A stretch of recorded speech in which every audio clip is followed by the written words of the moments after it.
Hello, everyone. Today, we're going to be talking about how to go from self-sabotage to self-improvement. So if you've been self-sabotaging yourself and you want to change that trend to begin improving yourself, this is a video to watch. This is for you.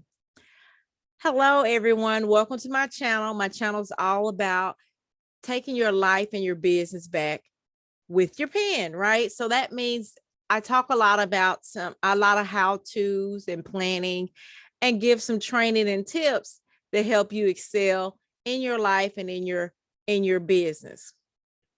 A little bit about me. I have an MBA with a graduate certificate in professional accounting.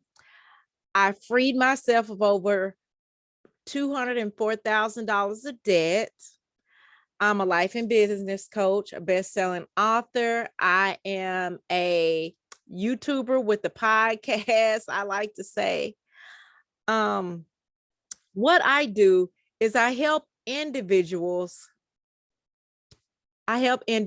stop sabotaging, right? Help you stop sabotaging.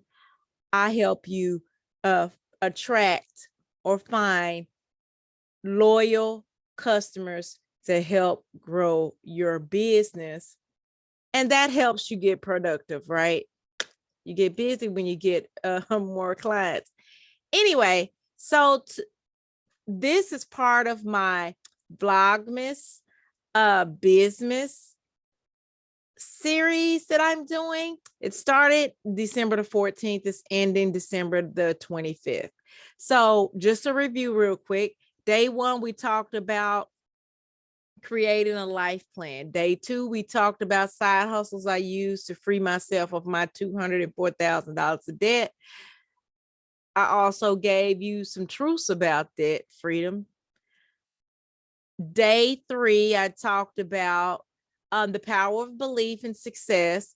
Day four, I talked about the difference between marketing and sales, right?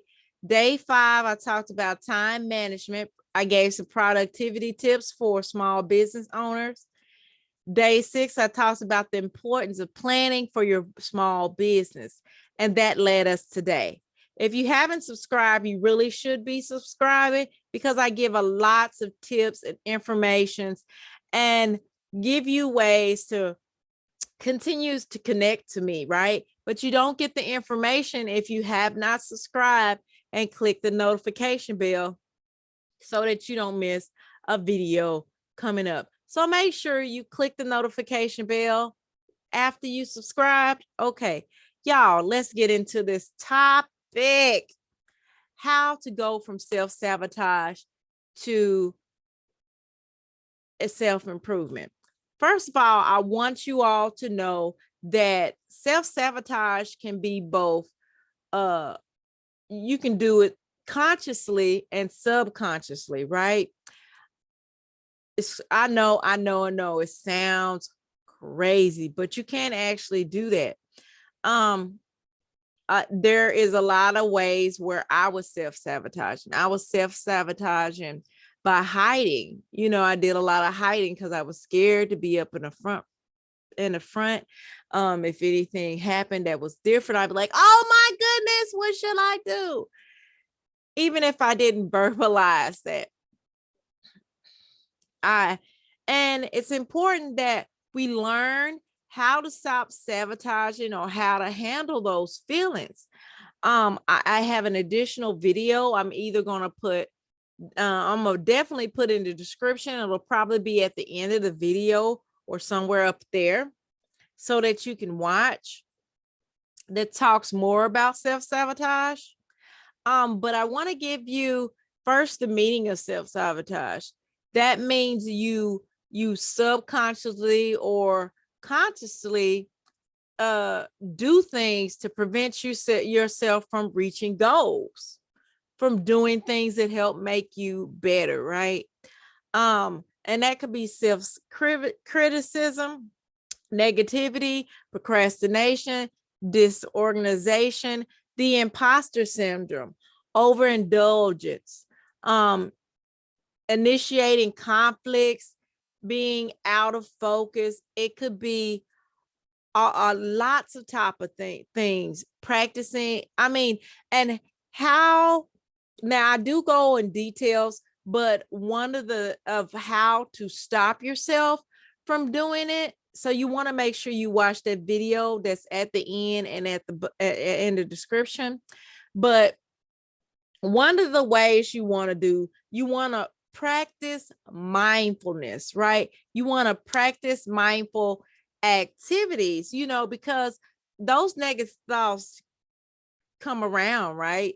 Like, for instance, I'm going to be like totally upfront, like sometimes when I've recorded lives or in person at the beginning, especially, I would be like, oh my goodness, I'm struggling saying this word. I'm going to sound too country on it. And then I had my mindfulness is where I put myself in check.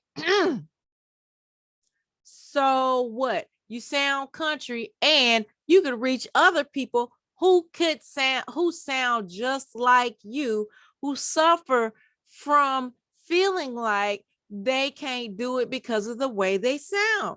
They hear that you're striving, doing this, Jackie. This is me. I call it my come to Jesus moment.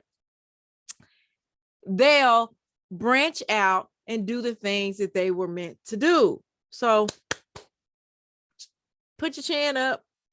Let's do this, and or holding on to scriptures like, I can do all things through Christ Jesus that strengthened me, because there is a lot of power in words. It's a reason why, if you go on my YouTube page further, you'll see affirmation, positive things. So, and when you take the journey from stopping to self-sabotage, you'll instantly be in self-improvement, because you're doing things to keep self-sabotage from being in the driver's seat. You're paying attention to the triggers. And so what had me focus on this, I mean, if y'all watch me, y'all know that when I first began my journey, I was coming out of depression. Now, during the journey, I've had some bats with depression. Some bats mean battles with depression, but it has not been as severe as the first battle with depression. And every time that I'm able to talk to you all, that's a trophy for me. That's another thing I say. I won against depression. I won because I'm here, I'm focused in the light with you all. And so when I tell you that mindfulness, affirmations, and you setting yourself up for success works, it works. It works. Now, I'm not saying you all are out there suffering from depression. I'm not a clinician, okay? But what I'm saying is, if these tactics work for me, they'll work for your situation, because self-sabotage begins in the mind. It is what you tell yourself to keep you from reaching goals. So like I said, if you have not subscribed, you really should, because this is day 7. When you watch this post, this is day 7, how to go from self-sabotage to self-improvement. Make sure you check out those additional resources I'm going to put at the end and at the bottom to help you on your journey. And make sure you subscribe, okay?